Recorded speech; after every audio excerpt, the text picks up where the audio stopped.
បាទសូមគោរពជំរាបសួរទៅដល់ជួបរួមជាតិក៏ដូចជាប្រិយមិត្តក្នុងនិងក្រៅប្រទេសសូមជម្រាបសួរទៅដល់លោកយាយលោកតាពុកម៉ែពូមីងបងប្អូននៅសហគមន៍ខ្មែរនៅទីក្រុង Long Beach រដ្ឋ California បាទថ្ងៃនេះវេទិកាផ្សព្វផ្សាយសហគមន៍បាននាំយកនៅកម្មវិធី Reading Club មកសាជាថ្មីតែកម្មវិធី Reading Club របស់យើងក្នុងមួយសប្តាហ៍យើងមាន2ដងគឺរៀងរាល់ថ្ងៃពុធយើងមានកម្មវិធី Reading Club វេលាម៉ោង 7:30 នាទី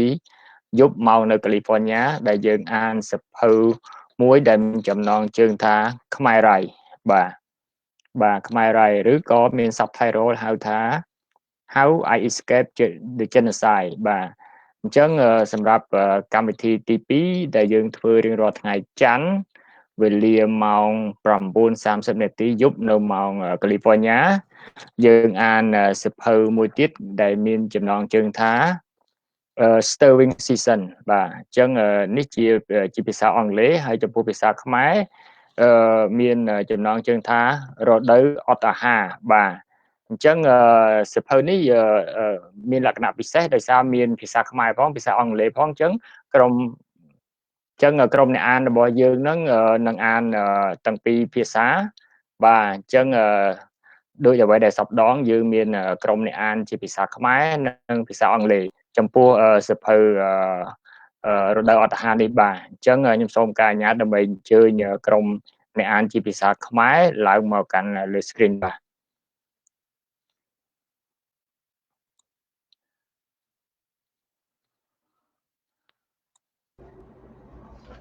ជំរាបសួរបងលីវ៉ាបាទជំរាបសួរបងប្អូនអ្នកតាមដានស្ដាប់កម្មវិធីការអានសៀវភៅដែលមានចំណងជើងថារដូវអត្តអាហារទាំងអស់គ្នាបាទអញ្ចឹងអ្នកទី2គឺលោកគ្រូ Derrick បាទសង្ឃឹមថាថ្ងៃនេះអ៊ីនធឺណិតខាងលោកគ្រូ Derrick មិនអស់អន់ចុះព្រោះអីកន្លងមកច្រើនតែមានបញ្ហារអាក់រអួលជាងគេបន្តិចបាទឥឡូវខ្ញុំកំពុងតែរកមើលគាត់ហាក់ដូចជាអត់ទាន់ឃើញរូបភាពមកហើយបាទអញ្ចឹងខ្ញុំសូមអញ្ជើញគាត់ឡើងមកបាទសូមអធិស្ឋានផងចំពោះការរអាក់រអួលតាក់ទងទៅនឹងបញ្ហាបច្ចេកទេសឬក៏អ៊ីនធឺណិតបាទលោកគ្រូ Derrick ជំរាបសួរលោកគ្រូ Derrick បាទជំរាបសួរលោកគ្រូជំរាបសួរបាទសូមតែម្យ៉ាងឯងពេលអានកុំរត់ចោលគ្នាបាទព្រោះអីយើងមានភារកិច្ចធ្ងន់ធ្ងរណាស់ដែលត្រូវអានទាំងអស់គ្នាបាទអញ្ចឹងខ្ញុំជ្រាបឱកាសនេះដើម្បីអញ្ជើញលោកពូវិជ្ជបណ្ឌិតសៀងសេងដែលជាអ្នកនិពន្ធផ្ទាល់ដើម្បីអញ្ជើញលោកមកស្វាគមន៍ក្រុមអ្នកអានយើងបន្តិចបាទមុនដែលយើងចាប់ផ្ដើមបាទហើយថ្ងៃនេះដោយសារក្រុមអ្នកអានភាសាអង់គ្លេសរបស់យើងម្នាក់គាត់តែមានធុរៈដល់ពេលអញ្ចឹងយើងអញ្ជើញលោកវិជ្ជបណ្ឌិតសៀងសេងដើម្បីចូលរួមជាមួយក្រុមអានជាភាសាអង់គ្លេសក្នុងការអានភាសាអង់គ្លេសបន្ទាប់ពីការអានខ្មែរជំរាបសួរលោកពូបាទជំរាបសួរបងប្អូនយើងអស់បាទអញ្ចឹងដោយសពមួយដងកម្មវិធី Reading Club របស់យើងមិនត្រឹមតែក្នុងចំណោមក្រុមអ្នកអានជាភាសាខ្មែរក្រុមអ្នកអានជាភាសាអង់គ្លេសទេយើងតែមានអ្នកនិពន្ធផ្ទាល់នៃសៀវភៅហ្នឹងលោកសុកចិត្តចំណាយពេលវេលាដ៏មានតម្លៃរបស់លោកអញ្ជើញចូលរួមក្នុងកម្មវិធីរបស់យើងដែរលោកតែងតែត្រៀមចាំធ្វើការបកស្រាយឆ្លើយតបនៅចម្ងល់ផ្សេងពីក្រុមអ្នកអានហើយក៏យើងសូមស្វាគមន៍ដែរបើសិនមានប្រិយមិត្តដែលតាមដានកម្មវិធីរបស់យើងដែលមានចម្ងល់ឬក៏មានចង់សំណួរអីដើម្បីសាកសួរផ្ទាល់ទៅលោកវិជ្ជបណ្ឌិតយើងនឹងនាំយកសំណួរនោះដើម្បីដាក់ជូនលោកវិជ្ជបណ្ឌិតតែម្ដងបាទហើយជាថ្មីម្ដងទៀតដោយសារថ្ងៃនេះក្រុមអ្នកអានភាសាអង់គ្លេសអវត្តមានម្នាក់អញ្ចឹងលោកពូថ្ងៃនេះដើរនីតិធ្ងន់លោកពូនឹងជួយអានក្រុមភាសាអង់គ្លេសផងហើយនឹងចាំរងទន្ទឹងរងចាំបកស្រាយក្នុងចម្ងល់ឬក៏សំណួរចម្លើយផ្សេងពីក្រុមអ្នកអានភាសាខ្មែរនិងភាសាអង់គ្លេសអញ្ចឹងមុននឹងចាប់ដើមសូមលោកពូមានចំណាប់អារម្មណ៍បន្តិចសិនបាទសូមជម្រាបលោកពូបាទខ្ញុំសូមជម្រាបសួរបងប្អូនទាំងអស់ដែរគោលគំនិតខ្ញុំក្នុងការសរសេរសៀវភៅនេះគឺមិនគ្រាន់តែសរសេរតែពីសាច់រឿងរបស់ខ្ញុំដែលតាក់ទងនឹងខ្ញុំទេបាទប៉ុន្តែខ្ញុំចង់ឲ្យអ្នកអានយល់អំពីសាសនាទំនៀមទម្លាប់និងប្រពៃណីជាតិយើងបន្តិចកាលពីជំនាន់នោះឧទាហរណ៍ដូចដែលយើងបាន ឃើញរួចមកហើយដែលខ្ញុំលើកឡើងពីធម៌មេត្តាដែលយើងត្រូវជួយគ្នាទៅវិញទៅមកពេលយើងមានវិបត្តិឧទាហរណ៍មួយទៀតគឺទម្លាប់យើងដាក់ទឹកនៅក្នុងក្អមឬក៏កូនទៀងទូចនៅខាងមុខផ្ទះសម្រាប់ឲ្យអ្នកដំណើរដែលគាត់ស្រេកទឹកគាត់អាចពិសាទឹកបានខ្ញុំមិនដឹងថាសប្តាហ៍ថ្ងៃនៅមានទំនៀមទម្លាប់នឹងអត់ទេហើយមួយទៀតគឺថារបៀបបងប្អូនយើងដេរអង្ករដាក់ចូលនៅក្នុងស្បោងវែងសម្រាប់ពាក់ឈៀងទៅលើគឺថាយើងមិនសូវឃើញរបៀបហ្នឹងទេតើនៅក្នុងពេលសង្គ្រាមមកយើងមានបាទ so គំនិតខ្ញុំគឺថាមិនគ្រាន់តែសរសេរជាសភៅប៉ុន្តែចង់សរសេរអ្វីៗផ្សេងទៀតដែលអាចនាំឲ្យបងប្អូនដែលអ្នកអានហ្នឹងអាចដឹងពីទំនៀមទម្លាប់របស់យើងតែទួចឬក៏ប្រពៃណីរបស់ជាតិយើងតែទួច បាទសូមអរគុណច្រើនចំពោះលោកវិជ្ជាបណ្ឌិតសៀងសេងដែលបានធ្វើការចំណាប់អារម្មណ៍បន្តិចទៅលើអ្វីដែលលោកបានខំចងក្រងសភៅនេះទាំងភាសាខ្មែរនិងភាសាអង់គ្លេសហើយដោយសារមកដល់ពេលនេះយើងមកអានមកដល់ជំពូកទី4ដោយសារជំពូកទី4នេះវាមានគេហៅថាការបកស្រាយដោយក្បោះក្បាយរឿងវែងអន្លាយបន្តិចអញ្ចឹងយើងបំបែកជំពូកទី4នេះជា2ផ្នែកសម្រាប់អានក្នុងសប្តាហ៍នេះហើយទុកមួយផ្នែកទៀតយើងបញ្ចប់នៅសប្តាហ៍ក្រោយបាទដើម្បីយើងទុកពេលឲ្យក្រុមអ្នកអានសមាជិកក្រុមអ្នកអានទាំងភាសាអង់គ្លេសទាំងភាសាខ្មែរឬក៏មានសំណួរចម្ងល់ផ្សេងៗពីអ្នកដែលតាមដានកម្មវិធីរបស់យើងដើម្បីឲ្យមានឱកាសច្រើនក្នុងការសាកសួរទៅលោកវិជ្ជាបណ្ឌិតដែលជាអ្នកនិពន្ធផ្ទាល់បាទអញ្ចឹងដោយសារពេលវេលាមកដល់ហើយខ្ញុំសូមការអនុញ្ញាតអស់លោកវិជ្ជាបណ្ឌិតនៅខាងក្រោមហើយក្រុមអ្នកអានយើងនឹងចាប់ផ្ដើមបាទសូមអរគុណលោកវិជ្ជាបណ្ឌិតបាទអរគុណបាទឥឡូវបងអូនលីវ៉ាបងអូនចាត់ចែងបាទអញ្ចឹងសូមលោកជួយលោកពូ Derrick ជួយបើកកម្មវិធីទៅមុនបាទខ្ញុំមិនលឺលោកគ្រូផងលោកគ្រូ Derrick សូមចាប់ផ្ដើមលោកគ្រូ Derrick បាទទំព័រ59ជំពូកទី4បន្ទាប់ពីវិមលបានស្លាប់ទៅបងអូនស្រីស៊ីបានបាត់បង់មិត្តមិនព្រម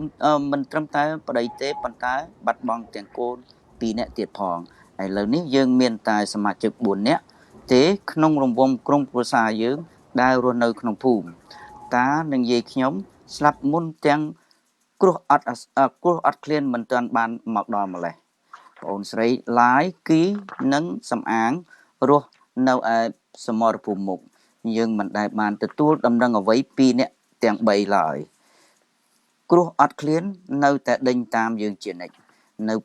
ខ្ញុំនៅតែរន្ធត់ចិត្តយ៉ាងខ្លាំងបន្ទាប់ពីវិមលស្លាប់ទៅប៉ុន្តែការតស៊ូដើម្បីទប់ទល់នឹងគ្រោះអត់អាហារនៅតែបន្តទៅមុខអ្នកថ្មីភាគច្រើនពេលនោះនៅរស់តែម្នាក់ឯងបើមិនដូច្នេះទេរស់ជាមួយនឹងសមាជិកគ្រួសារបន្តិចបន្តួចដែលនៅសេសសល់ពីការស្លាប់ជាមួយនឹងគ្រោះអត់ឃ្លានដែលកំពុងតែបន្តយើងយល់និងដឹងនៅអត្ថន័យនៃពាក្យស្លោករបស់ខ្មែរក្រហមមួយដែលលើកឡើងថាសក់អ្នកណាក្បាលអ្នកនឹងកាន់តែច្បាស់លើសឡើងខ្មែរក្រហមពេលឡើងនិយាយក្នុងអង្គប្រជុំម្ដងស្រែកបញ្ជាក់ពីម្នាក់ទៅម្នាក់ថាបើវាជាសក់របស់មិត្តឯងគឺពិតជាក្បាលរបស់មិត្តឯងបានសេចក្តីថាយើងម្នាក់ត្រូវទទួលការខុសត្រូវចំពោះសកម្មភាពឬអំពើរបស់យើងរៀងខ្លួនបើសិនជាអ្នកឯងលួចរបស់រួមហើយត្រូវគេចាប់បានអ្នកឯងត្រូវតែទទួលការខុសត្រូវក្នុងរឿងនោះប៉ុន្តែខ្ញុំបែរទៅជាយល់ថាជំរឿនៃអត្ថន័យពិតប្រាកដរបស់ពាក្យគំរាមកំហែងនេះយើងម្នាក់ត្រូវទីពឹងលើខ្លួនឯងគ្មាននរណាអាចជួយយើងបានទេឋានៈនេះបានផ្លាស់ប្ដូរសង្គមខ្មែរយ៉ាងជ្រាលជ្រៅគឺវាបង្ខំឲ្យយើងទាំងអស់គ្នាឲ្យគិតតែពីប្រយោជន៍ផ្ទាល់ខ្លួនបើខ្ញុំចែករំលែកម្ហូបអាហារខ្ញុំជាមួយអ្នកឯទៀតខ្ញុំពិតជាមិនមានម្ហូបគ្រប់គ្រាន់សម្រាប់ខ្លួនឯងទេដូច្នេះខ្ញុំអាចស្លាប់ដោយការអត់ឃ្លានវាកាន់តែមានការពិបាកឡើងរស់នៅក្នុងសង្គមមួយដែលចាត់ទុកប្រយោជន៍ផ្ទាល់ខ្លួនធំជាងអ្នកឯទៀត ទន្ទឹមនឹងនេះយើងម្នាក់ស្រែកឃ្លានស្ទើរស្លាប់ការអត់ឃ្លានបានបង្ខំឲ្យហូបអ្វីបានបង្ខំខ្ញុំឲ្យហូបអ្វីដែលខ្ញុំមិនដែលហ៊ានហូបពីមុនមកដូចជាកណ្ដុរពស់អន្ទង់ដង្កូវក្នុងដីឬប្រហុកដែលមានដង្កូវវាពាសពេញពាសជាដើមខ្ញុំនឹកដល់ពេលមួយដែលយើងរស់នៅជាមួយតាគង់ថ្ងៃមួយគាត់ប្រមូលបានថ្នោតមួយចំនួនគិតជាថ្នោតលើចេញ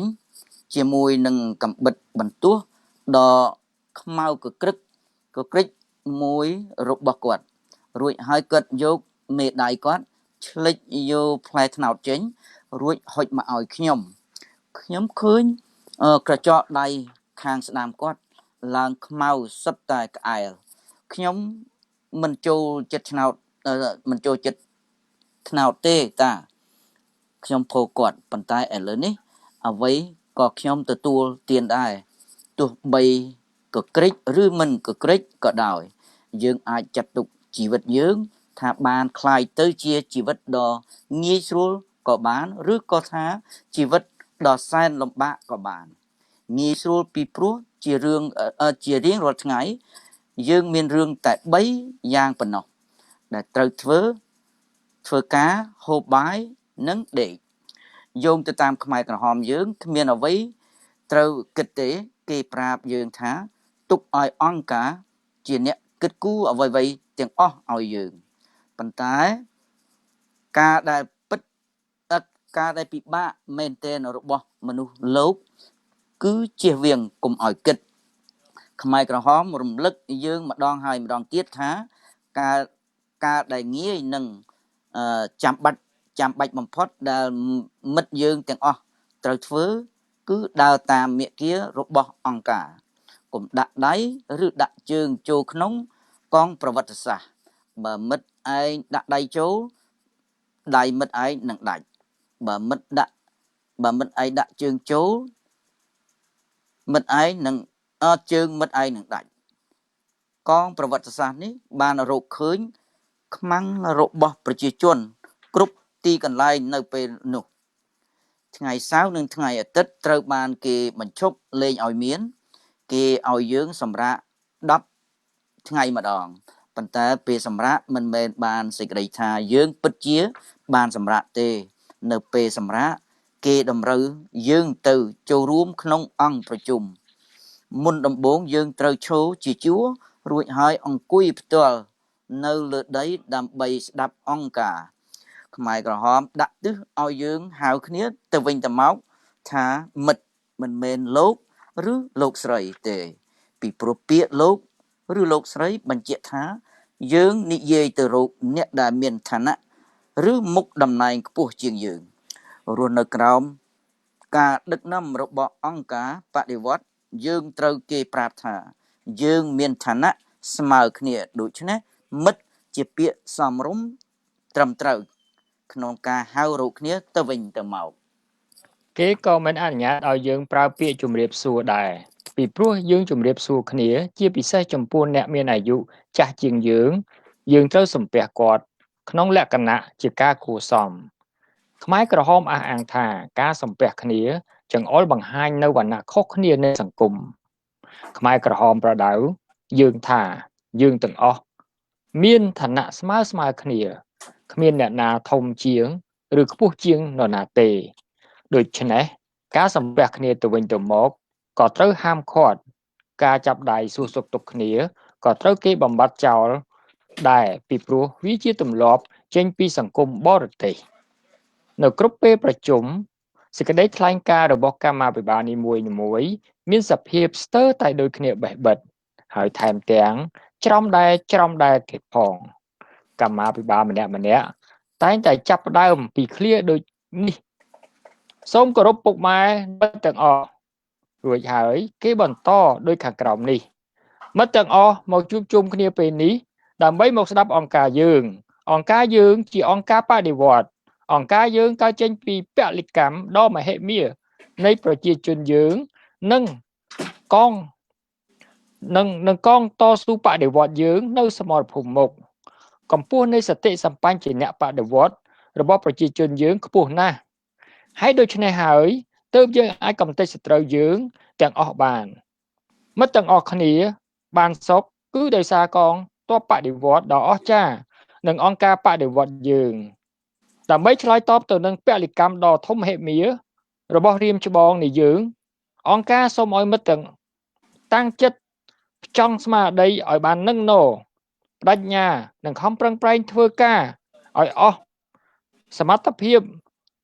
ឲ្យដោយកងទ័ពបដិវត្តយើងខំប្រឹងប្រែងការពារយើងពីសត្រូវយ៉ាងដូចជាចក្រពត្តិអាមេរិកជាដើមយើងចាប់ដើមបដិវត្តយើងដោយបាតដៃទទេមិនខុសគ្នានឹងពេលឥឡូវនេះពុកម៉ែកំពុងចាប់ដើមពីបាតដៃទទេទេប៉ុន្តែក្រោមការដឹកនាំរបស់អង្គការយើងប្រទេសយើងនឹងរីកចម្រើនលោតផ្លោះហើយនឹងក្លាយទៅជាប្រទេសដែលខ្លាំងជាងគេក្នុងពិភពលោក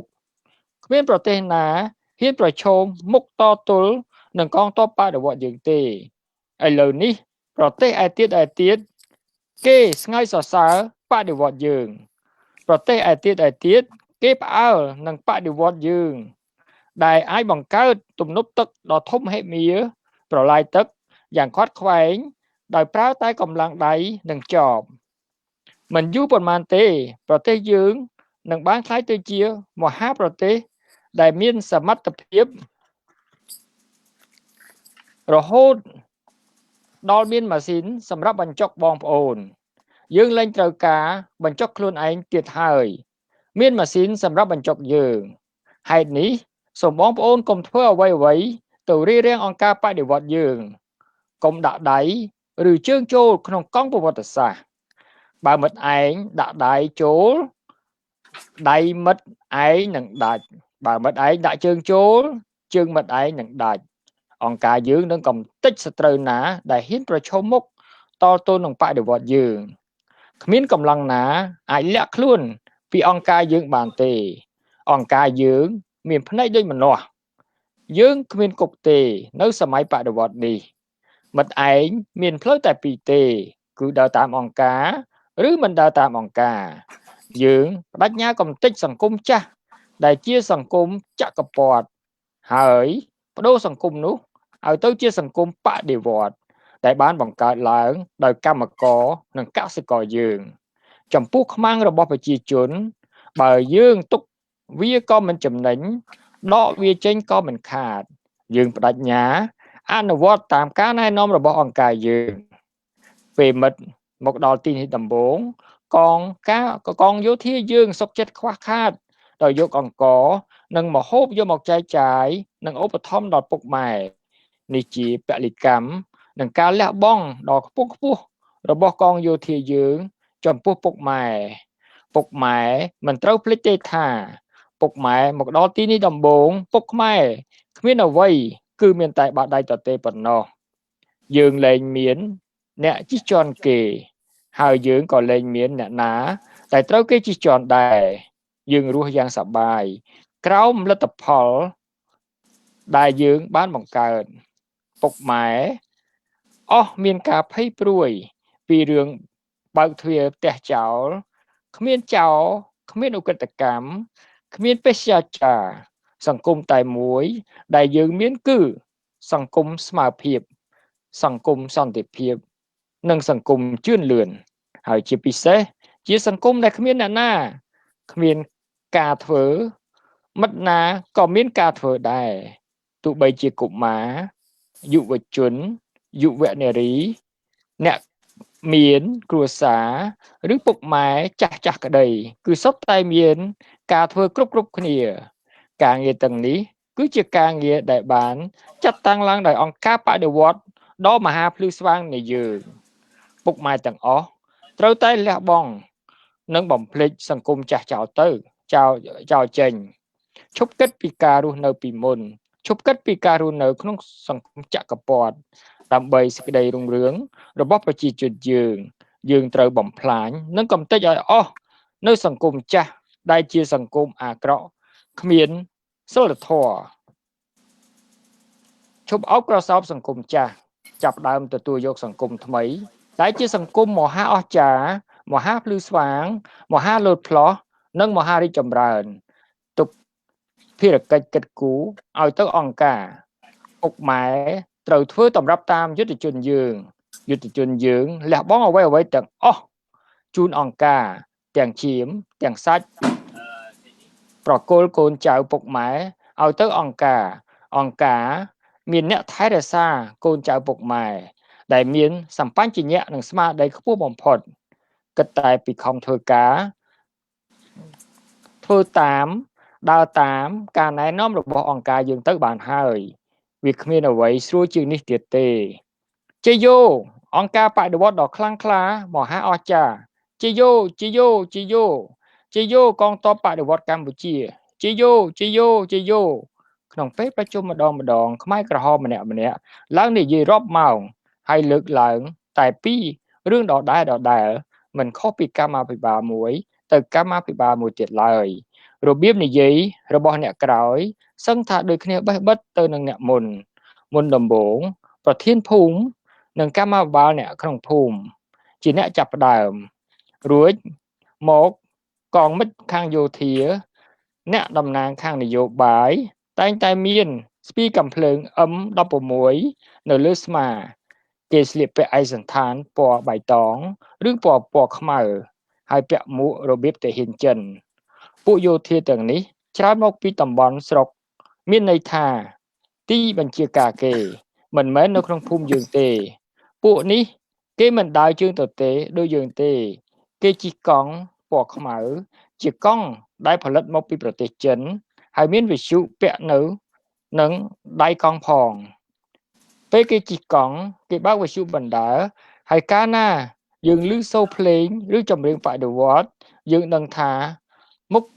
ជាអ្នកខាងស្រុកគេធ្វើដំណើរកាត់ភូមិយើងឬមកភូមិយើងហើយបំណងរបស់អ្នកនិយាយក្នុងពេលប្រជុំទាំងអស់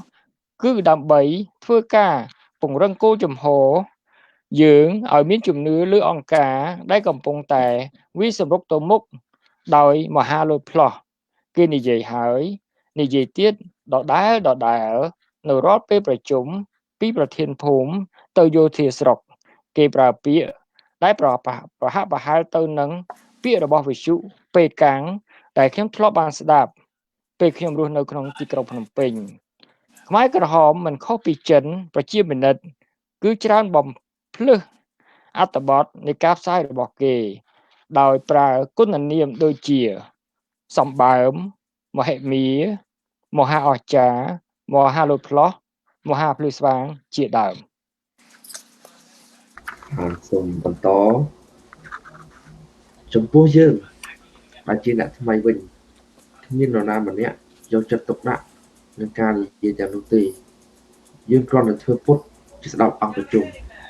ពេលគេនិយាយចប់ឬពេលណាគេប្រាប់ដាក់យើងផ្ទះដៃយើងនាំគ្នាស្រែកជយោគេប្រាប់ឲ្យយើងលើកដៃស្ដាំឡើងលើ3ដងព្រមទាំងនឹងស្រែកជយោមុនពេលបដិវត្តខ្ញុំមិនដែលឃើញកាយវិការរបៀបនេះពីសម័យសង្គមបើយើងនិយាយពេញចិត្តនឹងអ្នកនិយាយយើងគ្រាន់តែផ្ទះដៃប៉ុណ្ណោះហើយគ្មាននរណាបង្ខំឲ្យយើងផ្ទះដៃទេប៉ុន្តែឥឡូវនេះពេញចិត្តឬមិនពេញចិត្តក៏យើងត្រូវតែស្រែកបន្តជ័យខុសហើយក្តាប់ដៃយ៉ាងមាំលើកឡើងទៅលើអាកាសតាមរបៀបគេប្រាប់ព្រមគ្នាជាមួយនឹងមិត្តខ្ញុំទាំងអស់អត្ថន័យនៃពាក្យរបស់ខ្មែរក្រហមធ្វើឲ្យយើងមានការធុញទ្រាន់យ៉ាងខ្លាំងប៉ុន្តែទោះជាយ៉ាងណាក៏ដោយពេលប្រជុំនេះបានផ្ដល់ឱកាសដ៏មានតម្លៃមួយដល់ពួកយើងឱកាសដែលអាចឲ្យយើងរកចៃឲ្យគ្នាទៅវិញទៅមកអ្នកនៅពីក្រោយខ្ញុំញិចចៃឲ្យខ្ញុំហើយចំណែកខ្ញុំវិញញិចចៃឲ្យអ្នកនៅខាងមុខខ្ញុំកាលណាយើងរកចៃឃើញយើងយកមេដៃយើងទាំងពីរញិចវាពេលញិចហើយភ្លាមយើងអាចធុំរនចៃឈួរចូលរបស់យើងបន្ទាប់ពីលើសូរផុសមកយើងអាចឃើញទឹកចៃខ្ទាតមកប្រឡាក់លើកញ្ចក់យើងឡើងពណ៌ខ្មៅមើលទៅដូចជាប្រហាក់ប្រហែលនឹងសត្វស្វាគ្រាន់តែយើងមិនលាបចៃតែប៉ុណ្ណោះមិនយូរក្រោយមកក្លិនអាក្រក់ទាំងអស់បានក្លាយជាចំណែកមួយនៃជីវិតយើងរាល់ថ្ងៃ អ្នកណាដែលមិនកោសក់អ្នកនោះនឹងមានចៃអ្នកណាក៏មានចៃដែរនៅពេលនោះនៅពីសង្គមមុនក្មេងស្រីស្រីជំទង់ចានទប់សក់វែងហើយវាមិនមែនមិនធម្មតាទេកាលណាយើងឃើញស្ត្រីខ្លះដែលមានសក់វែងហួសចង្កេះប៉ុន្តែនៅក្នុងរបបបដិវត្តន៍ខ្មែរក្រហមបានប្រកាសថាអ្នកដែលទប់សក់វែងគឺជាអ្នកចង់ប្រកាន់ខ្ជាប់នៅលទ្ធិចក្រពត្តិពីដើមសក់វែងជាប្រកាសថាគឺសម្រាប់តែសង្គមចាស់សង្គមចក្រពត្តិមិនមែនសម្រាប់សង្គមបដិវត្តន៍របស់កម្មករកសិករទេហេតុនេះនារីទាំងអស់ត្រូវបង្ខំឲ្យកាត់សក់ខ្លីមុនដំបូងនេះជាការលំបាករបស់នារីខ្លះប៉ុន្តែយ៉ាងហោចណាស់នារីទាំងនោះក៏មិនសូវមានចៃដែរតាំងពីនោះមកខ្ញុំត្រូវបានគេបង្ខំឲ្យចាក់ចេញពីទីក្រុងភ្នំពេញមកខ្ញុំដាច់ខាតមិនព្រមហូបកណ្ដុរទេបណ្ដាយឪពុកខ្ញុំប្រកាសណាស់បានរៀបចំស្បៀងអាហារយ៉ាងគ្រប់គ្រាន់មុននឹងយើងជួសចេញពីផ្ទះប៉ុន្តែពេលនោះមុនពេលទូរទស្សន៍ពេលខ្ញុំនៅកំពង់បន្ទួតភូមិទី1ដែលយើងបានចាក់នៅគេបានណែនាំឲ្យខ្ញុំញ៉ាំកណ្ដុរនៅទីនោះខ្ញុំប្រាប់ខ្ញុំថានៅស្រុកពីដើមមានគេហូបកណ្ដុរដែរប៉ុន្តែកណ្ដុរទាំងនោះរស់ដោយសារស៊ីស្រូវជាអាហារមួយជីវិតខ្ញុំហើយខ្ញុំរស់នៅតែក្នុងទីក្រុងដូច្នេះតាមចំណេះដែលខ្ញុំដឹងពីសត្វកណ្ដុរថាវារស់នៅក្នុងទីកន្លែងស្មោកគោក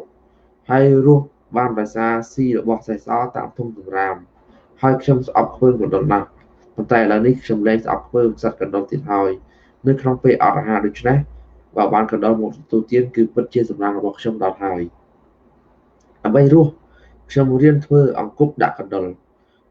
រស់នៅក្នុងរូងវាតាមដំបូកយើងសណ្ដូកដី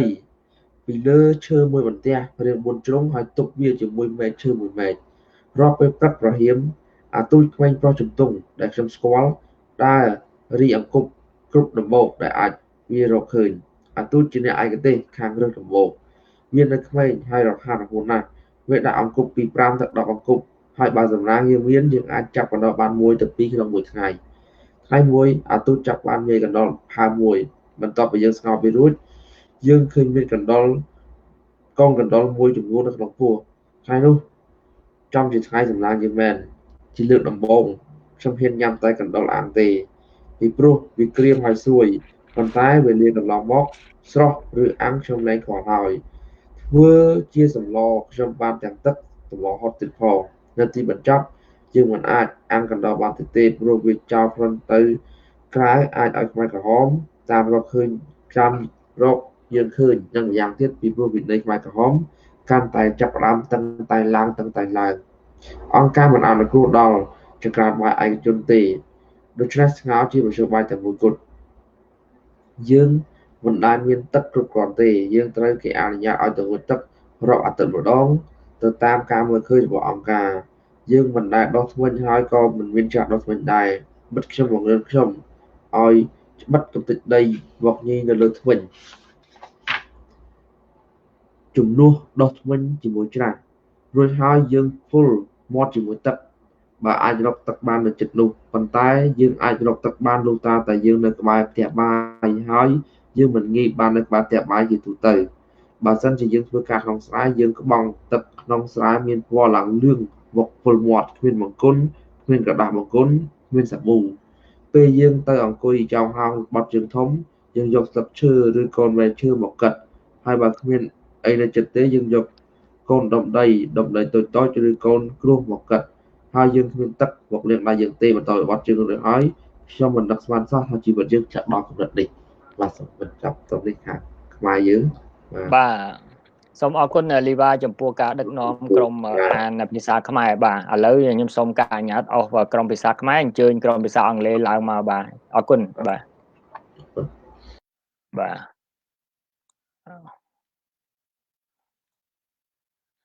អញ្ចឹងចំពោះក្រុមអ្នកអានភាសាអង់គ្លេស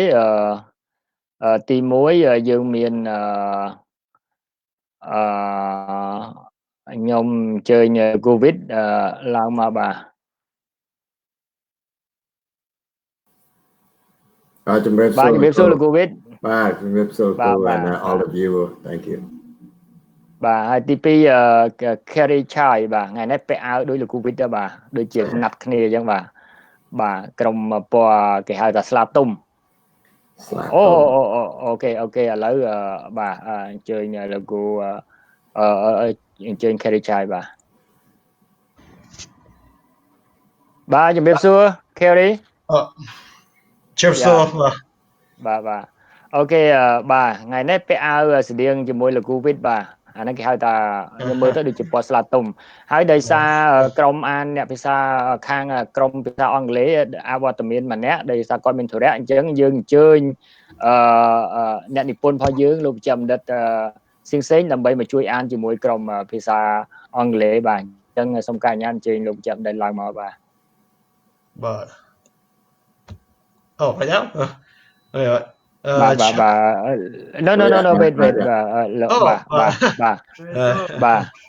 Okay. Yeah, Chang Laguvid, the floor is yours. Let's start off with you, Kerry. Go ahead. Go ahead, read. Okay. Yes. Okay. The starving season started at chapter 4. Okay. Chapter 4. With Vimo's recent passing, my sister C had lost not only her husband, but both of her children. Only 4 of us, my parents C and myself, remain in the village now. My grandparents that died before the real famine began. My younger sisters Lei, Kai, and Saimang were out in the front fields. We had no news of them. Starvation continued to stalk us. Vimo's death had devastated me, but our struggle to survive the starving season went on. The majority of us new people were now either living alone or with few surviving family members. With ongoing famine, the real meaning of the Khmer Rouge doctrine, Sak no na kabal nat nung, now became clear. Speaker after speaker harangue us. If it's your hair, it must be your head, meaning you are alone, are responsible for your actions. If you steal and are caught, you are alone are responsible. However, I grasp the actual meaning. You are on your own. No one else will help you. This dogma changed Khmer society significantly. It forced each of us to think only of ourselves. If I share food with others, there might not be enough for me, and so I might starve to death. It was increasingly difficult to live in a society that placed oneself above others. Yet we were starving. Snakes, earthworms, fermented fish, brahok, crawling with worms. Starvation forced me to eat these things. I thought back to one day when we were living with Ta Kong. He gathered a bunch of palm fruit with his dirty knife. He cut the top shell of the fruit. He scraped the fruit from the side of the shell and with his thumb and offered to me. I saw a nail of his right thumb was black, coated with dirt. I don't like palm fruit, I lied. Now I was in a fight for survival. I ate just about anything, dirty or not. Life had become simple but hard. Simple because there were only 3 things to do every day: work, eat, and sleep. According to the Khmer Rouge, there wasn't even a need to think. Let the organization do all the thinking, we were told. But that's the hardest part about being a human being, not thinking. The Khmer Rouge told us this over and over. All you have to do is follow Ankar. Don't place your hands or legs across our historic wheel. The wheel will break anything in front of it. Saturdays and Sundays cease to exist. We receive a work break every 10 days. But this work break didn't mean free time. It was during the break that we were forced to attend commune meetings. First we were lined up in rows, and then we sat down on the bare ground to listen to Ankar. The Khmer Rouge directed us to call one another comrade, not Mr. or Mrs., because these words implied that the person addressed had a higher status than the speaker. Under revolution, we were supposedly all equal. Therefore, friend was a proper way to address each other. We were no longer permitted to use the word Jerip So, which means hello. because in Cambodia, if you say this in greeting to another, to someone older than you, older than yourself, you must also sampeh, placing both hands together in a prayerful gesture of respect. The Khmer Rouge claimed this demonstrate the different levels of Khmer society. The Khmer Rouge preached that we're all the same level. No one was superior to another. Therefore, to sampeh each other was no longer allowed. Shaking hands was also abandoned because it was said to derive from a foreign culture. At every meeting, the message was the same. The speaker began, I respect and salute every father, mother, and comrade. Then the speaker would continue, you are gathered here today to listen to our organization. Our organization is a revolutionary organization. It was born from the immense sacrifice of our people and our soldiers in the front fields. The level of revolutionary conscience of our people is very high, and this is how we can eliminate all of our enemies.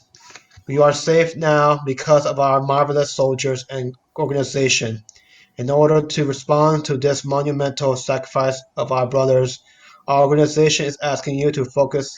on your work as strongly as you can. The way our soldiers are protecting us from the enemies, like the imperialists of America.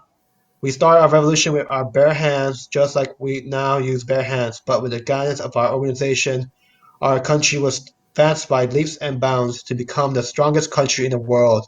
No one will dare to challenge our revolutionary soldiers. Today, other countries are in awe of our revolution. Other countries are amazed by our revolution and the organization that can build the very largest dams and dikes and canals using our hands and hoes. It won't be long until our country will be so productive that we have machines to feed us. We won't need to feed ourselves. The machines will feed us. So do not do anything to hinder our revolution. Do not put your hands or legs across the revolutionary wheel. If you place your arm in the wheel, your arm will be cut off. If you place your leg in the wheel, your leg will be cut off. Our organization will scatter any enemy that dares to challenge our revolution. The enemy can never hide from us. Angkar has more eyes than a pineapple. You are either for our evolution or against our revolution. We are determined to destroy the prior imperialist culture you were exposed to and replace it with our revolutionary culture born from our peasants. We no longer have any prisons. We simply eliminate our enemy. To keep an enemy is no gain. To be rid of an enemy is no loss. We are determined to enforce our revolutionary guidance and path. When you first arrived here, our soldiers deprived themselves in order to offer you the rice and other foods you are eating now. This is a sacrifice our combatants made for you. Do not forget that you came here with nothing.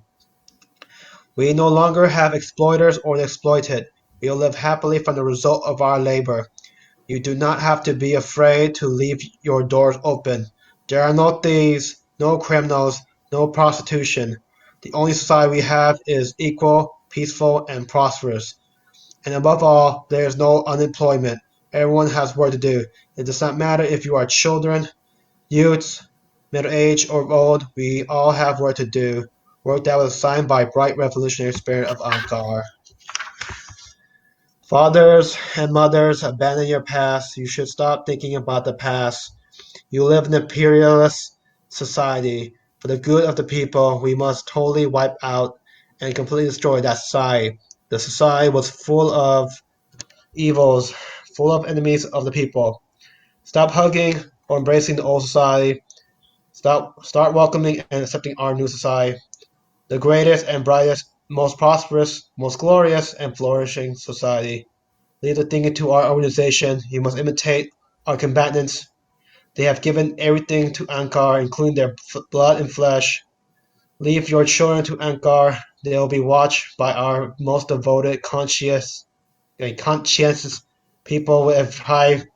revolutionary awareness. All you have to do is follow the guidance of our organization. Nothing is simpler than this. Yeah. Thank you, Gary. That was a long one. That's good. Thank you. Thank you. Every speech was delivered in lengthy repetition, monotone. Every speech was identical to the one before it, just recited by different chief. First, a village chief gave the speech. This was then followed by a speech by a military personnel. The military speaker always had an M16 on their shoulder. They wore either green or black uniform and wore Chinese PLM cap. These military people were usually from the regional headquarters. They never walked, but instead rode black bicycle with attached radio. They turned on these radio when they rode, and revolutionary music signaled their approach. The purpose of this speech was to strengthen our belief in Anka, great stride forward. They repeat this again and again at every meeting from one chief or shoulder to the next. The vocabulary they used was very similar to that of a broadcast from Peking. When I lived in the Phnom Penh, I sometimes listened to Peking radio. The Khmer Rouge, like the Chinese, always inflated their message with adjectives like great, immense, marvelous, miraculous, supreme, grand, luminous, and so on. None of us usually really listen to this speech. We just pretend to listen at the end of the speech or whenever we're told to do so. We shout, Jayo, Jayo, victory, victory. We were told to raise our right arm 3 times as we shout. Before the revolution, I never seen gesturing like this. In the past, if we agree with a speech, we just clap, and we did it without being reminded. But now, agree or not, I shout and pump my fist into the air along with everybody else. This speech making, however, boring, didn't provide us with valuable opportunity though. The chance to search for headlights. The person seat behind me crushed the lights on my head, and I did the same for the person sitting in front of me. When we found light, we popped them between our thumbnail, and the sting rushed into our nose. After the pop, you would feel a tiny liquid that rushed out onto the lights and stained your nail dark. Except for not eating the lights, we weren't much different from monkey. After a while, this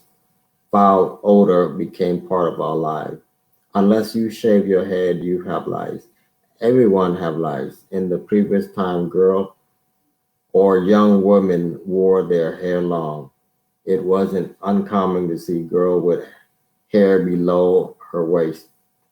After revolution, however, the Khmer Rouge preached that growing long hair meant a person was trying to cling to an old imperialist dogma. Long hair, they told us, was for the old imperialist society, not for our revolutionary working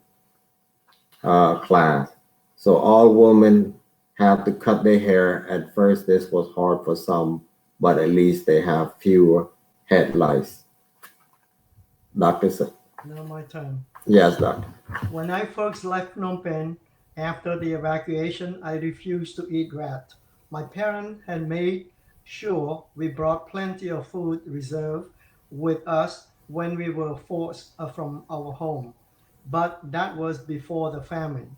I was introduced to rat when I was in Kampong Kantuot, the first village we went to. There, I was told that people ate rat in the old day, but those rat was a rat that sustained on rice from the field. I lived most of my life in the city, and so my only knowledge of rat was that they live around filthy habitat and fed on trash. And I hate rat, but not anymore. Now, in this starving season, I considered it the luckiest day if I had rat to eat. In order to survive, I learned how to build rat trap. Rat live in the hole they create on higher ground. A square of wood with dirt on top was propped up with a stick. Every morning, a young boy named Atut set up the trap on any dirt mound he could find. Atut was an expert at choosing the trap location. A young teen and fast, he laid anywhere from 5 to 10 traps a day, and if we got lucky, we trap one or two. One day we caught a pregnant rat with many embryo in its stomach. It was our lucky day.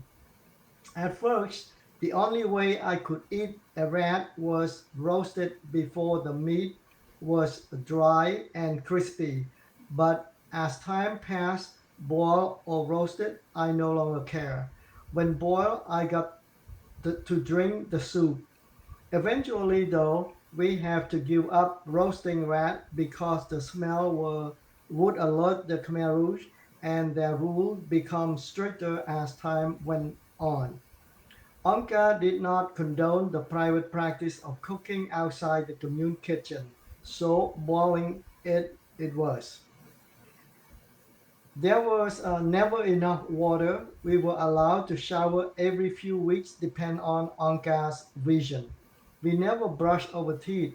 These were not There were not any toothbrush. I was taught by friend how to use dirt to brush my teeth. You pinch pieces of loose dirt between your thumb and index finger and then rub it on your teeth.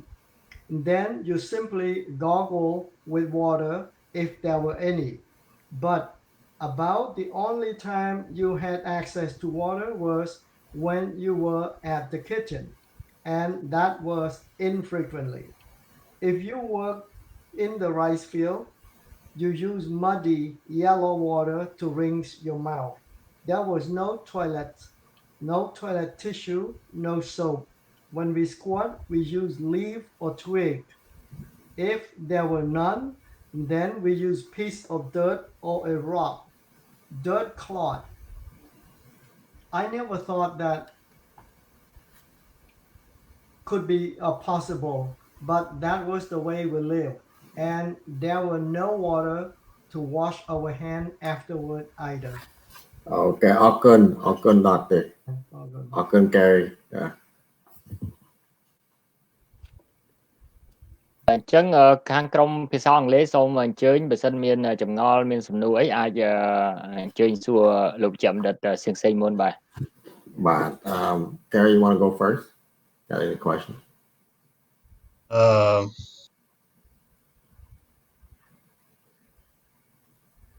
Okay, when you go ahead, think of that, and I'll go first. Doctor, can you name all your siblings? Because I know there miscommunication of the pronunciation of the name. I just want to know how you pronounce it in your own word. Okay.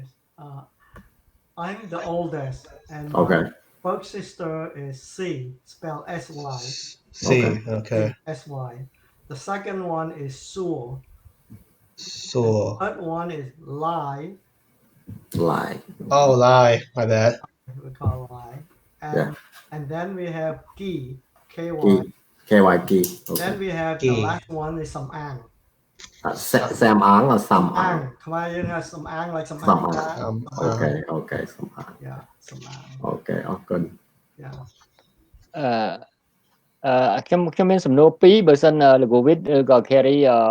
អត់តន់សួរឬក៏មានអីត្រូវសួរមុនអញ្ជើញ But one more question, Doctor. I know you spend a lot of time thinking about writing this book, and finally it come to your vision come together, put it together, and now that you're able to read it, how you feel by reading your own book with us here. I just want to see your feeling. Yeah. That is very a good question, Viith. Very good question on. For some reason, when you read part of you like this, it looked like I did not really put my mind into it. So I read it as I read somebody else book. So I don't have that emotion except last week when I heard somebody I read the book and I was listening, and those are much more emotional. And I guess the other thing is right now there's not significant emotion except that we now listen to all the soldiers tell us whatever they're going to say, and we don't do anything but working. And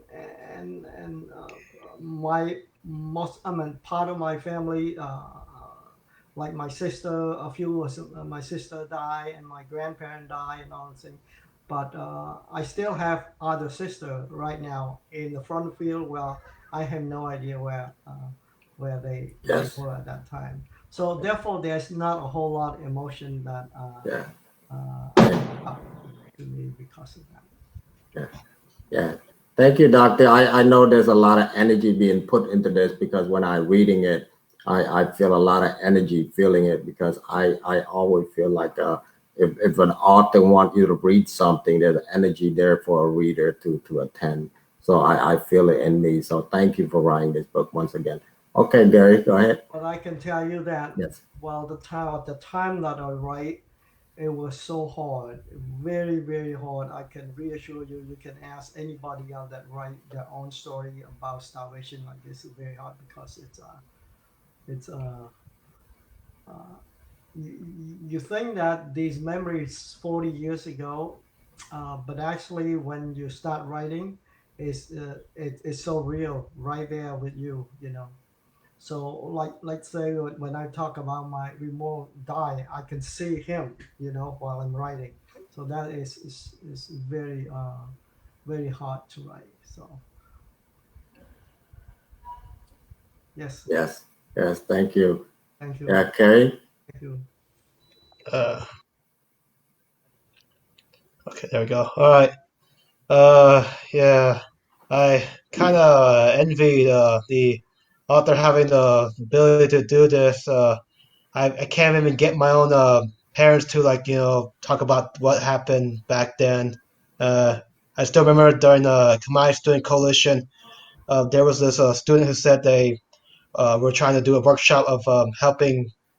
parents and their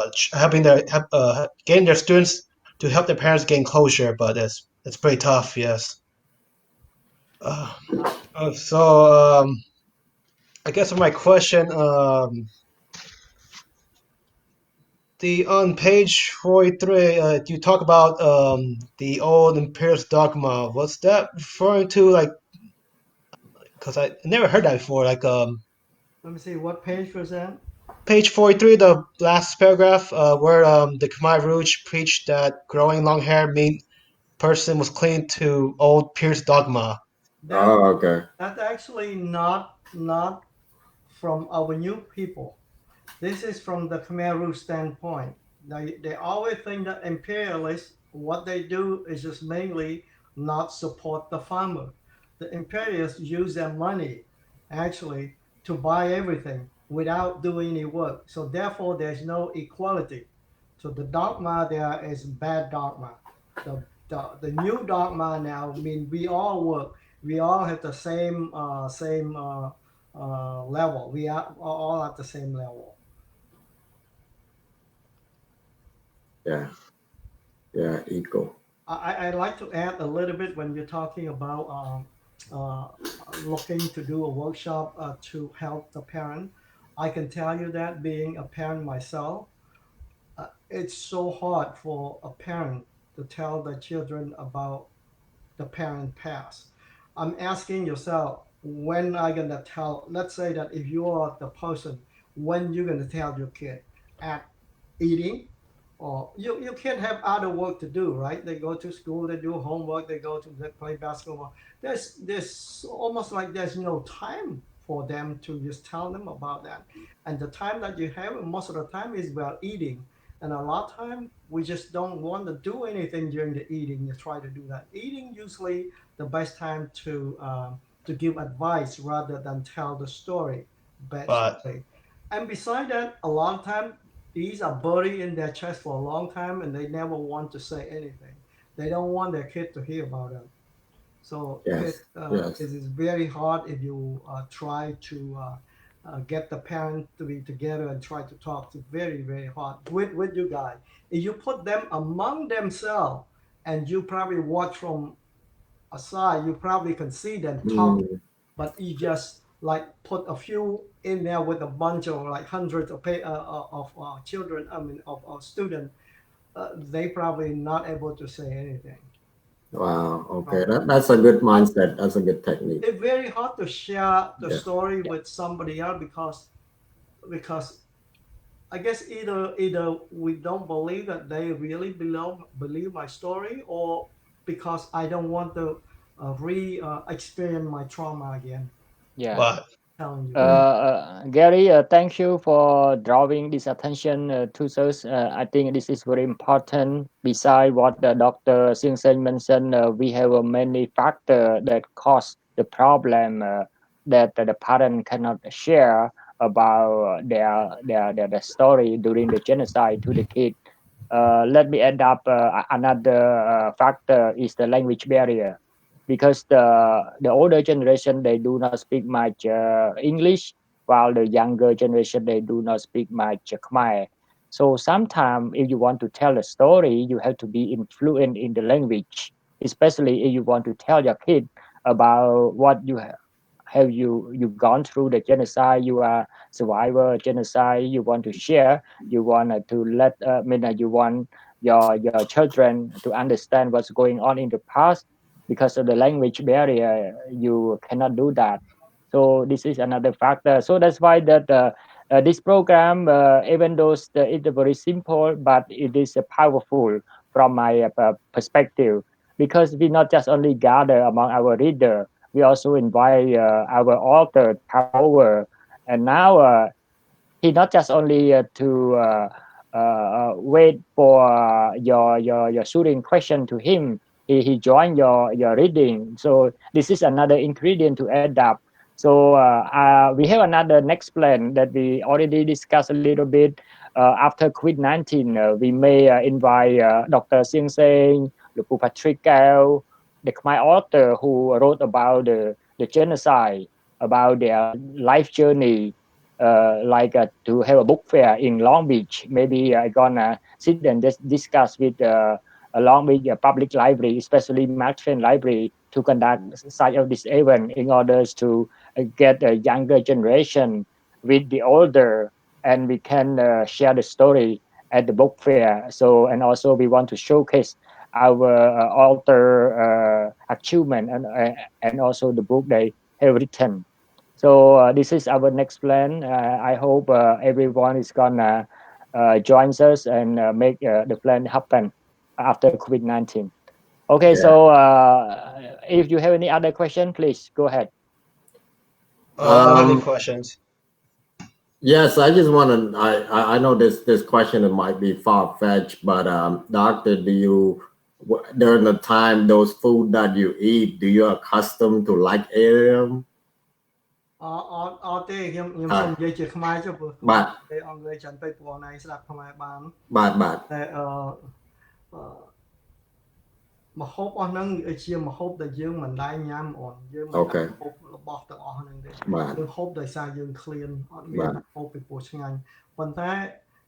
យើងថាបើសួរខ្ញុំថាបើអត់ហូបហើយណាហូបណាឆ្ងាញ់ជាងក៏ខុសជាងហូបវាឆ្ងាញ់ជាងណាប៉ុន្តែបើយើងមានម្ហូបផ្សេងទៀតយើងសុខចិត្តទៅញ៉ាំម្ហូបផ្សេងទៀតមិនញ៉ាំអាហ្នឹងទេខ្ញុំពីដើមនៅក្នុងរស់នៅក្នុងទីក្រុងខ្ញុំមិនដែរញ៉ាំពោះទេកុំនិយាយទៅដល់ដេញកដលអីផ្សេងទៀតគ្រាន់តែពោះក៏មិនហ៊ានអន្ទង់ក៏មិនហ៊ានញ៉ាំដាក់មិនដែរញ៉ាំទេដល់ទៅដល់ហ្នឹងបានអូយើងធ្វើម៉េចយើងទៅតាមកលៈទេសៈយើងជាអត់រួចទៅញ៉ាំដូចខ្ញុំនិយាយចឹងមុនដំបូងខ្ញុំគ្រាន់តែអូនឯងដឹងស្រាប់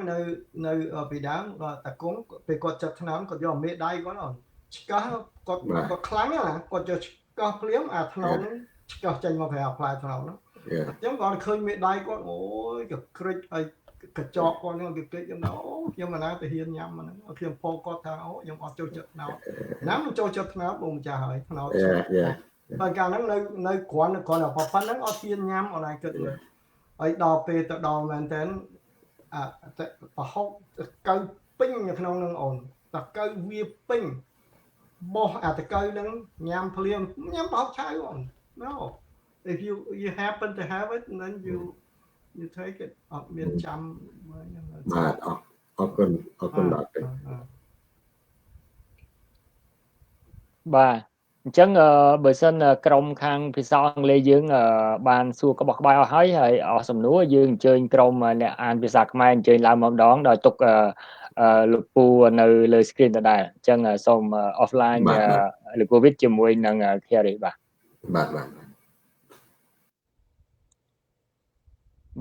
លោកពូថ្ងៃនេះធ្វើការធ្ងន់ប្រហែលជាត្រូវការប៉ះពៅជូនលោកពូវិញមើលទៅអូខេឥឡូវសូមអញ្ជើញបងអូន Lyva ជាមួយនឹងលោកគ្រូ Derrick លោកគ្រូ Derrick កុំឲ្យរត់ចោលគ្នាមិនតបានសួរសំណួរទេលោកគ្រូ Derrick បាទសូមunmute ខ្លួនឯងផងលោកគ្រូ Derrick សួរលោកពូបាទលោកគ្រូ Derrick បាទឥឡូវលោកគ្រូ Derrick ក៏អញ្ជើញមកហើយបាទអញ្ចឹងLyvaចាត់ចែងពីណាសួរមុនLyvaជួយបាទអញ្ចឹងបាទលោកពូ Derrick អត់តន់ឃើញសំឡេងអញ្ចឹងខ្ញុំសូមកាត់តមុនចុះបាទអញ្ចឹងដោយសារថ្ងៃនេះ chapter 4 នៃពុកទី4ភាគច្រើនថ្ងៃនេះគ្រាន់តែ introduction ទេប៉ុន្តែអ្វីដែលខ្ញុំកត់សម្គាល់ធំបំផុតនោះគឺថាសារសម្លេងព្រោះសារសម្លេងខ្មែរក្រហមចាក់នេះខ្ញុំអានទៅចង់មកសន្លឹកចិត្តមកសន្លឹកកន្លះអញ្ចឹងចង់សួរលោកពូថាសារសម្លេងនោះមានន័យថាសារសម្លេងដែលបុកខ្មែរក្រហមចូលចិត្តនិយាយដូចបិទទាំងអស់ជួបជុំគ្នានោះមានថាគេចាក់រាល់ថ្ងៃមែនលោកពូឬក៏គេចាក់ជាប្រហែលថ្ងៃក្នុងមួយសប្តាហ៍ដែរសារសម្លេងទាំងអស់ហ្នឹងវាឡើងនិយាយអត់ចាក់ទេវាមិនតាមចាក់តាមមីក្រូទេវាឡើងនិយាយពេល10ថ្ងៃម្ដងយើងអត់មានថ្ងៃស្អែកថ្ងៃអាទិត្យទៀតទេ10ថ្ងៃគេប្រជុំម្ដង10ថ្ងៃគេប្រជុំហ្នឹងយើងទៅមុខហ្នឹងទៅគេមកនិយាយពួកនិយាយដដែលដែរគ្រាន់ថាម្ដងនិយាយអាណាមុនទៅរួចទៅអានេះក្រោយអញ្ចឹងប៉ិនភាគច្រើនសំដីតែមួយនេះគឺថាទី1ថាកុំដាក់ជើងកុំដាក់ដៃលើកង់ប្រវត្តិសាស្ត្រដាក់ដៃដាក់ជើងដាក់ជើងតែអីជួនកាលវានិយាយពីរឿងណាឃើញឯងស្រុកគេជឿនលឿនលបើណាគ្មានណាមួយអត់ការធ្វើទេណាក៏មានការដែរបាទអស់ហ្នឹងគឺថាពេលប៉ុន្តែសំខាន់បំផុតដែលខ្ញុំចង់បញ្ជាក់នៅក្នុងសភៅហ្នឹងគឺថាពាក្យគុណនាមទាំងអស់ដែលពួកអពតវាប្រើគុណនាមវាគឺថាមហាលោតផ្លោះហោះផ្លោងយើងមិនដែរប្រើពាក្យហ្នឹងទេពីដើមអូនណាដែរផ្លោះមិនណាអត់ដែរលឺទេមកដល់ស្រុកហ្នឹងមកវាមានលឺហ្នឹងហើយសក់អាណាក្បាលហ្នឹងក៏យើងមិនដែរលឺដែរតទៅហ្នឹងមិនយើងចាប់ដើមលឺមួយទៀតអានេះទុកអ្នកឯងក៏មិនចំណេញដកអ្នកឯងចេញក៏មិនខាតអាហ្នឹងក៏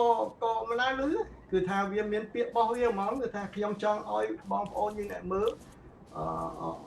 ស្គាល់ពាក្យរបស់អពតពីព្រោះអ្នកពាក្យហ្នឹងយើងអត់ប្រើនៅក្រៅទេបើអូនឯងទៅមើលសភៅហ្នឹងហើយមិនដែរស្គាល់អពតមិនដែរឮគេនិយាយរឿងហ្នឹងទេ you're not gonna hear អត់ឮ so ការសំខាន់របស់ពូចង់ទៅសេទំពុកហ្នឹងគឺថាចង់ឲ្យបងប្អូនមើលរបៀបអពតវាបញ្យល់ពួកយើងខ្ញុំជឿថាសង្ហាបាននៅក្មេងកន្លែងបង Derrick ប្រហែលជាបាននៅចាំខ្លះគឺថាពាក្យអស់ហ្នឹងបាទលោកគ្រូនៅចាំជំនាន់ពី10 3 10បាទពី10 3 10តែជំនាន់ហ្នឹងលោកគ្រូគឺពី10 3 10ទៅខ្ញុំដោយសារខ្ញុំចាំបានច្រើនពីព្រោះខ្ញុំ24ហើយបាទខ្ញុំធំហើយខ្ញុំបាទអីមួយដែលខ្ញុំសឹងតែពេលវានិយាយមកថាអូយទៅអប់នោះអប់ទៅក៏ដូចវានិយាយថាអូតែបន្តិចទៀតបងប្អូនកុំភ័យមានម៉ាស៊ីនបញ្ចុកថាអូយម៉ាស៊ីនបញ្ចុកបាយស៊ីគ្មានរហូតម៉ាស៊ីនបញ្ចុក you know អូយអាណាដល់ធ្វើម៉ាស៊ីនបញ្ចុកទោះជាប្រទេសឯងជឿលឿនដល់ណាបានល្មងណាអីតែយើងស្ដាប់ទៅគឺថាគ្មានន័យអីតិចសោះចំពោះយើងគឺអីទូចាប់ចំពោះយើងចេះ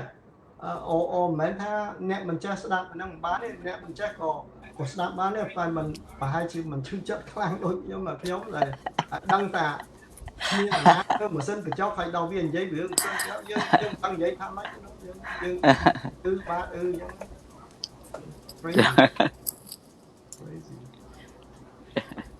បាទលោកពូបាទអញ្ចឹងសូមសួរសំណួរចុងក្រោយទៀតថា នៅពេលដែលគេកោះប្រជុំ10ថ្ងៃម្ដងហ្នឹងគេកោះវាមិនដែរព្រោះគេឲ្យពួកខាងយោធាទៅហៅយើងតាមផ្ទះឬក៏យ៉ាងម៉េចដែរគ្រូ អត់ទេគេមានកន្លែងប្រជុំអូនគឺថាកន្លែងប្រជុំពីច្រើនគាត់ថាវាលមានអីទេហើយជួនកាលគេមានមីក្រូនៅពីលើចាក់ភ្លេងបន្តិចសិនមុនគេប្រជុំណាហើយយើងពេលយើងទៅប្រជុំហ្នឹងអង្គុយលើដៃអត់មានកៅអីអង្គុយលើដៃរៀបហ្នឹងឯងអត់មានស្អីទាំងអស់ហើយវាមានមីក្រូវានិយាយអូបលើវាជួនកាលនៅបាត់ហ្នឹងបាននិយាយទៅហើយគេនៅពីមុខយើងនៅមកជួរហើយវាសិតត្មងជួរណាពេលយើងឈរទៅឈរតាមហ្នឹងតាមជួរទៅដល់ហើយអង្គុយតាមជួរហ្នឹងទៀតអត់មានដូរចុះដូរឡើងបានទេតែចូលតាមជួរand then យើងទាំងអស់គ្នាគ្មានអាណាទៅស្ដាប់អីទេអត់ចង់ស្ដាប់ទេចង់តែឡើយចាំថាគេថាឲ្យផ្ទះដៃគេឲ្យលើកដៃអត់មានរឿងហ្នឹងពួកយើងអត់លើកដៃអត់បានគេឲ្យយើងលើកដៃយើងអត់លើកដៃតែគេឃើញយើងអត់លើកដៃយើងមានរឿងពួកយើងទៀតបាទចូលគេចុះបាទអូខេខ្ញុំចង់បោះសំណួរម្ដងវាមកអញ្ចឹងទៅជុំអញ្ចឹងទៅប្រធានការដ្ឋានគេភាគច្រើនគេចាញ់គេហៅគេណែនាំយើងឲ្យស្គាល់ប្រធានខាងយោធាមកព្រោះទៅយោធាគេភាគច្រើនយោធាគេចាប់ដើមមុនដំបូងព្រោះទៅបានមកដល់ការដ្ឋានរួចនោះបានអាគេពីកោមកការដ្ឋានហើយនិយាយវងមកអូនមកផឹកកោមកយល់បងប្អូនយើងអត់មានទៅធ្វើការអីគេវាអង្គុយស្ដាប់មានទៅធ្វើការអីអត់មានទៅអីអង្គុយនៅហ្នឹងស្ដាប់ទៅរៀនទៅបាទអញ្ចឹងអរគុណបងលីវ៉ាឥឡូវលោកគ្រូ Derrick បន្តមកខ្ញុំមានសំណួរពីរដែរចាំសួរលោកពូវិជ្ជបណ្ឌិតលោកគ្រូ Derrick លោកគ្រូលោកគ្រូមានចំណុចខ្ញុំការរីករបស់ខ្ញុំនេះនៅមិនជាច្រើនម៉ាននេះនៅក្នុងទំព័រ61ដែរនិយាយពីរឿងទំព័រទីម៉ាន61បាទភាសាខ្មែរយើងណាទំព័រភាសាបើហ្នឹងហើយនិយាយពីរឿងជំរាបសួរអីហ្នឹងដូចជាជំនាន់នោះគេប្រែប្រួលដូចទូទៅទាំងអស់ដែរណាលោកគ្រូលោកគ្រូបាទជំរាបសួរមិនឲ្យមានការជំរាបសួរគឺប្រើភាសាពួកគេបដិវត្តហ្នឹងមកអូពួកយើងជំនាន់ហ្នឹងជំរាបសួរមានអញ្ចឹងហើយមានអីហ៎ឯងកឯងបបឯងរៀបក៏រឹង you know បាទរៀបសួរយើងហើយមានអីណាមេហើយមក10នាក់ប្រហែលកំប៉ុងអានេះជំរាបសួររបស់យើងជំរាបសួរគ្នាមែនកាលនោះគ្មានស្អីទេបាទដល់ពេលយើងដោយមែនតើអត់មានចង់និយាយអីទេពួកយើងបាទវាដូចជាគ្មានអីត្រូវនេះផងរឿងអាហារនោះវាសំខាន់ជាងហើយយ៉ាអត់មានអីនិយាយសូអាជំរាបសួរហ្នឹងគឺថាគេថាមកពីខាងបារាំងវាបង្រៀនយើងឲ្យចេះជំរាបសួរណាយើងជំរាបសួរបានន័យថាI'm sorry គឺចាប់ដៃខាងបារាំងបាទចាប់ដៃបងសួរមកយើងប៉ុន្តែវាមានវណ្ណៈខុសគ្នាបើយើងត្រូវធ្វើជំរាបសួរទេព្រោះខុសវណ្ណៈអានោះខ្ញុំអត់បានចុះទៅតាមចំនួនខ្ញុំអត់បានចុះទៅតាមគេខ្ញុំពិការខ្ញុំនៅតាម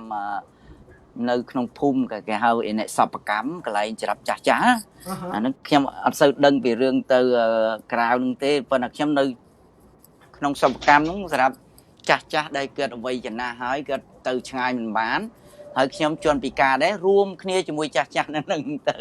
ក៏ខ្ញុំវិញស្រែគោធ្វើអីទៅតាមដែលគេបញ្ជាឲ្យខ្ញុំធ្វើតាមចាស់ហ្នឹងមកទៅក៏រួមគេពេលហ្នឹងណាប៉ុន្តែរឿងលើកដៃលើកអីកាប្រជុំអីទៅខ្ញុំអត់សូវបានទៅដែររឿងប្រជុំចាស់គាត់នៅតែអាយុក្មេងបាទជាច្រើនតាអ្នកចាស់ដែលគេទៅបាទធ្វើការនៅក្នុងភូមិមិនចាស់បាទនៅភូមិបានយូរឯងបានគេមិនឲ្យទៅចាស់ទៅរបស់យើងអត់ទៅអត់បានបាទ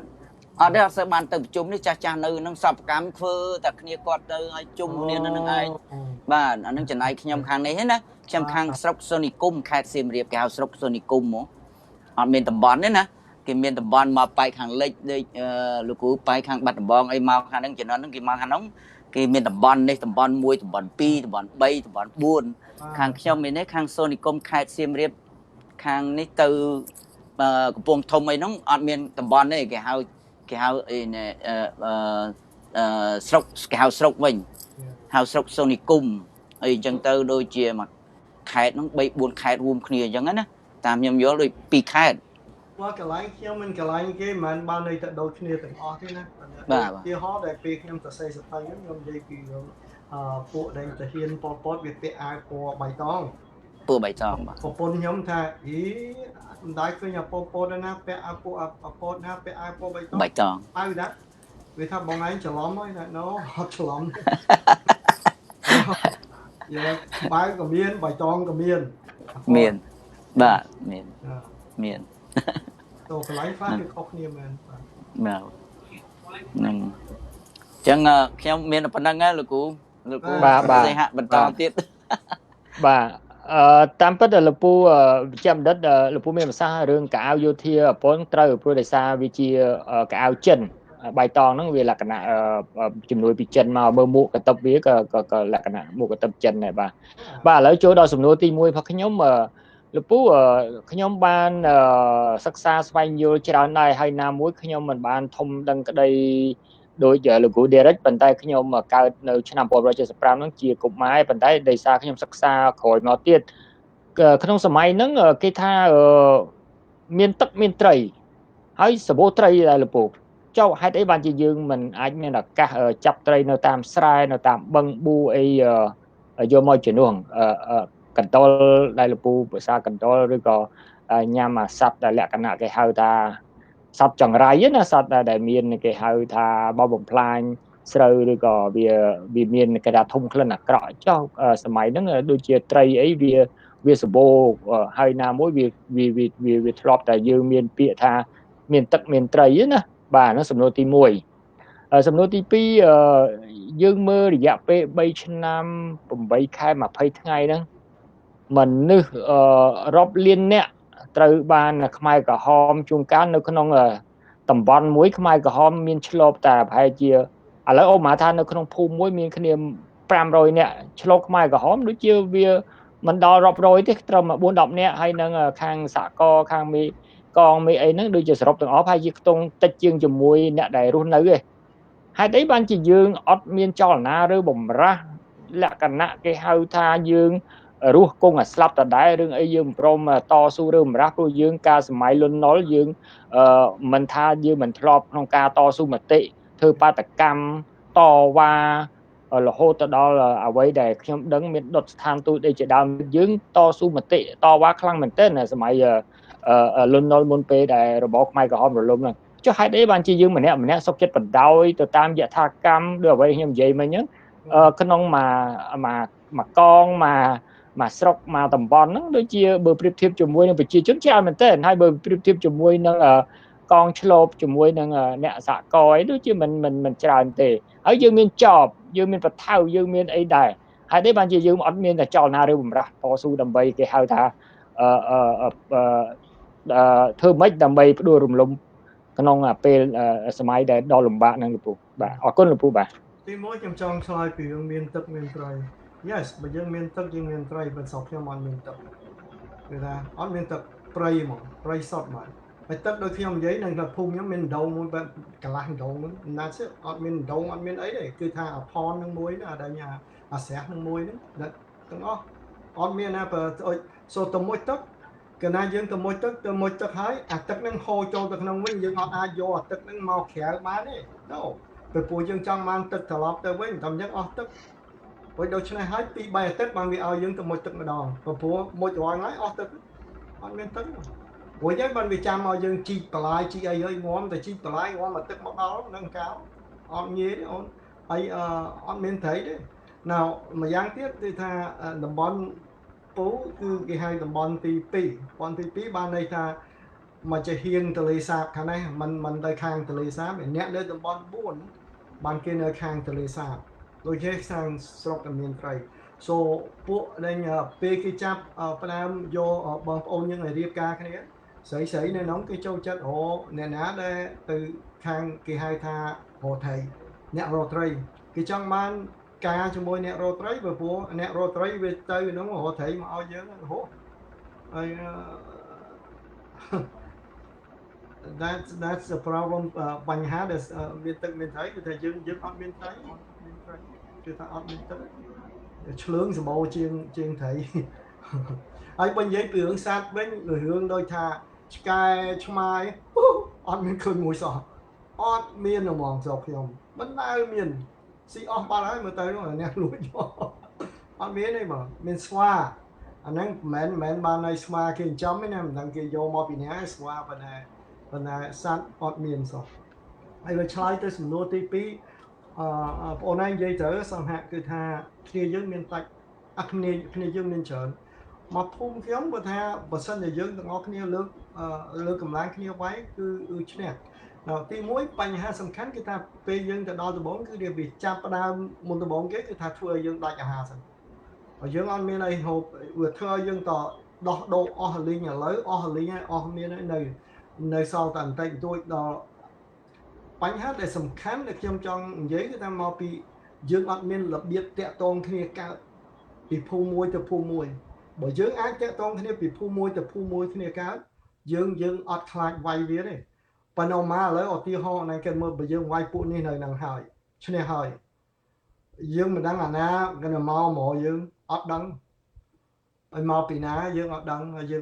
dương ọt đai khi này khơi chiết ná dương nơi cần nông tray nó số ọt hiến thì không biết đây miền cầm nứt tha khiếm nước khơi nhập cả cho nó ọt miền cầm nứt tha trong váy để miền là cầm nứt là trong rốt ọt miền bao ôn nhưng tha